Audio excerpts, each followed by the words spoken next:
The year is 1944. The air is a biting cold, and the ground beneath is frozen mud. Before you, a sea of gaunt, hollow-eyed men stand in rows, their tattered striped uniforms offering no warmth against the brutal winter wind. This is Auschwitz, and in the midst of this living hell stands a man named Viktor Frankl, a distinguished psychiatrist from Vienna, now reduced to a number tattooed on his arm. Every day the world as he knew it was stripped away. His home, his family, his dignity, his very identity. But as he watched his fellow prisoners, he began to see something profound, an astonishing truth about the human spirit, a truth so powerful it would one day change the world. In a place where every freedom was stolen, where death was a constant presence, what was left? What could possibly remain? This is not just a story of survival. It's the story of a man who discovered the ultimate blueprint for a resilient life, proving that even in the deepest darkness, you can find light. If you've ever felt overwhelmed by life's challenges, if you've ever searched for meaning in a world that feels increasingly chaotic, this story is for you. Stay with us until the very end, because what you're about to discover is an insight that can transform your perspective forever. Before we begin, a small request. Please take a moment to like, comment, and share this video with someone who might need to hear this message. It helps our channel reach more people. To truly understand the crucible that forged this man, we must turn back the clock. We leave the desolate camps and return to a time when Viktor Frankl was not a prisoner, but a promising young psychiatrist in the vibrant heart of Vienna. The year is 1924. Vienna is a city of artists, intellectuals, and groundbreaking ideas. It is the cradle of psychoanalysis, dominated by the towering figures of Sigmund Freud and Alfred Adler. But even as a young man, Frankl was charting his own course. While Freud spoke of the will to pleasure and Adler of the will to power, Frankl was convinced there was a deeper, more fundamental drive. He called it the will to meaning. He believed that the primary motivation for human life was not to seek pleasure or power, but to find purpose. This was a radical idea, and his work was quickly gaining him recognition. He was a successful doctor, happily married, with a life rich in intellectual pursuit and personal joy. But storm clouds were gathering on the horizon. A new political ideology, built on hatred and division, was rising in neighboring Germany, and its shadow would soon stretch over the beautiful city of Vienna, threatening to erase everything he held dear. The idyllic world of Viennese cafes and intellectual debate was about to be shattered. On March 12, 1938, German troops marched into Austria, and the Nazi regime began to dismantle Frankl's life piece by piece. His Jewish heritage now made him an enemy of the state. He watched as his colleagues were arrested and his professional life was systematically destroyed. For a time, he had a chance to escape. He was offered a visa to emigrate to America. The decision was agonizing. His elderly parents were not eligible to come with him. Should he save himself or stay with his family? This was his first profound test. Then he found a small piece of marble on the floor of his parents' home. His father told him it was from a tablet that had been shattered when the Nazis desecrated the synagogue. Engraved on the tablet was one of the 10 Commandments: "Honor thy father and thy mother." Frankl made his choice. He tore up the visa and remained in Vienna. But the reprieve was brief. The knock on the door came on September 25, 1942. Frankl, his young wife Tilly, and his parents were arrested and transported to the Theresienstadt ghetto. Among the few belongings he clutched in his hands was the manuscript of his book, a culmination of all his life's work on logotherapy. It was his greatest possession, the one thing that held the meaning of his life. At the camp gate, a guard snatched it from his hands and threw it into a pile of burning papers. In that single act of barbarism, the physical representation of his purpose was incinerated. The train journey was a descent into hell.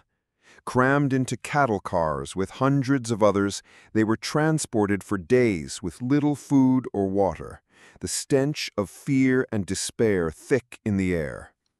Arriving at Auschwitz-Birkenau, the true horror unfolded.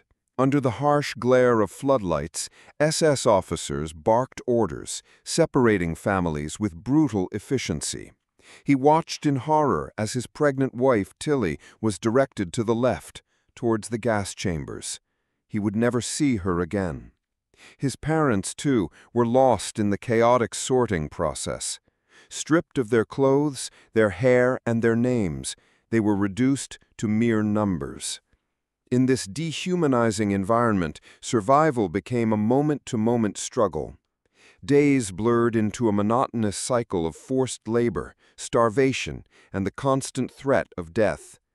The stench of burning flesh from the crematoria was a permanent reminder of the fate that awaited so many. Yet even amidst this unimaginable suffering, Frankl's training as a psychiatrist allowed him to observe with a detached eye. He noticed a stark contrast in how his fellow prisoners responded to the extreme conditions. Some succumbed to apathy, their will to live extinguished. Others, however, found ways to cling to hope, to maintain a flicker of dignity in the face of utter degradation. He saw men sharing their last scraps of bread, offering words of comfort, and even finding beauty in a sunrise or a memory of a loved one. These small acts of defiance, these tiny victories of the human spirit, became the raw data for his developing theories. In the heart of this despair, something extraordinary began to take shape within Viktor Frankl's mind.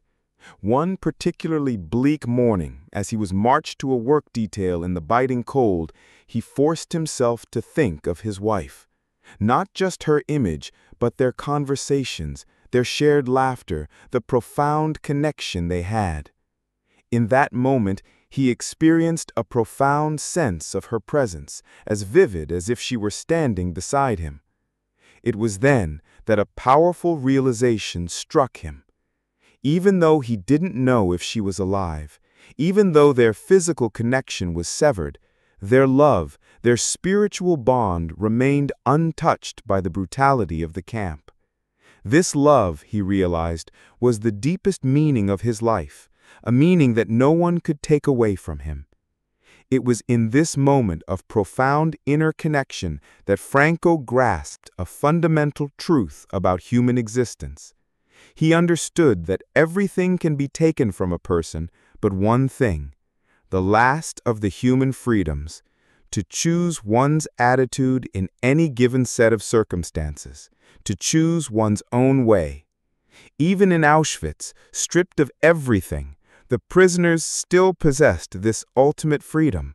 They could choose to succumb to despair, or they could choose to find meaning in their suffering, even if that meaning was simply to survive for the sake of a loved one, or to bear witness to the horrors they were enduring. This was the pivotal insight that would not only sustain Frankl through the rest of his time in the camps, but would also form the foundation of his groundbreaking psychological approach, logotherapy. Liberation finally came in April 1945, not with a bang, but with a gradual fading of the nightmare. As the Allied forces advanced, the SS guards vanished, leaving the skeletal survivors to grapple with the reality they could scarcely comprehend. For Viktor Frankl, freedom was not the joyous return he might have once imagined. Instead, it was fraught with a profound and agonizing grief. He immediately began the arduous process of trying to find his wife, his parents, any trace of his loved ones. The news trickled in slowly, each piece of information a fresh wave of pain. His mother had perished in Auschwitz. His father had died of exhaustion in Theresienstadt. And then the devastating confirmation, his beloved Tilly had also been murdered. Frankl, who had found strength in the image of his wife during his darkest hours, now had to confront the unbearable reality of her loss. The meaning that had sustained him in the camps was now intertwined with the profound sorrow of her absence. Yet even in the face of this immense personal tragedy, Frankl did not succumb to despair. His experiences in the camps had solidified his belief in the power of meaning, even in suffering. He understood that meaning could be found not only in creative work and love, but also in the attitude we take toward unavoidable suffering. His survival and the tragic loss of his family became the ultimate test of his own philosophy. He emerged from the ashes of the Holocaust not broken, but with a renewed sense of purpose, to share the profound insights he had gained, to help others find meaning in their own lives, no matter how dire their circumstances. From the crucible of unspeakable suffering, Viktor Frankl emerged with a message that would resonate across the world. He returned to Vienna, not to mourn his losses alone, but to build something new from the ashes. He dedicated himself to completing the manuscript that had been burned by the Nazis, rewriting his life's work from memory, a testament to the indomitable power of the human will. This time he titled his book, Man's Search for Meaning. The book became an instant classic, a beacon of hope for a world reeling from the trauma of war. His philosophy, Logotherapy, which translates to therapy through meaning, was born from the raw data of his experiences in the concentration camps. It posited that humans are not driven by pleasure or power, but by a fundamental need to find meaning in life. According to Frankl, this meaning could be found in three ways: through creating work or doing a deed, through experiencing something or encountering someone, like experiencing love, and through the attitude we take toward unavoidable suffering. This last point was his most profound and unique contribution. He argued that even when faced with suffering we cannot change, we can choose our attitude toward it, thereby transforming a tragedy into a personal triumph. This was a radical departure from the prevailing psychological theories of his time, offering a path forward for those struggling with trauma, depression, and the existential emptiness that so many feel in the modern world. Viktor Frankl's legacy extends far beyond the horrors he endured. His work has touched the lives of millions, offering a profound understanding of the human spirit's capacity for resilience and the vital importance of finding meaning. His book remains a cornerstone of modern psychology and a testament to the enduring power of hope in the face of adversity. Frankl's teachings remind us that even in our darkest moments, we have the power to choose our response. We can choose to succumb to despair, or we can choose to find a sense of purpose that transcends our suffering. This search for meaning is not always easy, but it is always possible, and it is the very essence of what makes us human. By embracing this fundamental truth, we can navigate life's inevitable challenges with greater strength, dignity, and hope. The architect of meaning, Viktor Frankl, left us not just a theory, but a blueprint for a resilient and purposeful life. His insights, forged in the fires of unimaginable suffering, continue to illuminate our path, guiding us toward a deeper understanding of ourselves and our place in the world. Thank you for watching Frankl's Insight.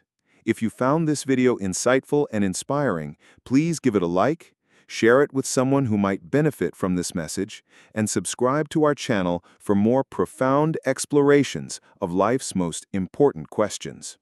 Don't forget to hit the notification bell so you don't miss our future videos. Your engagement helps us share these vital ideas with a wider audience.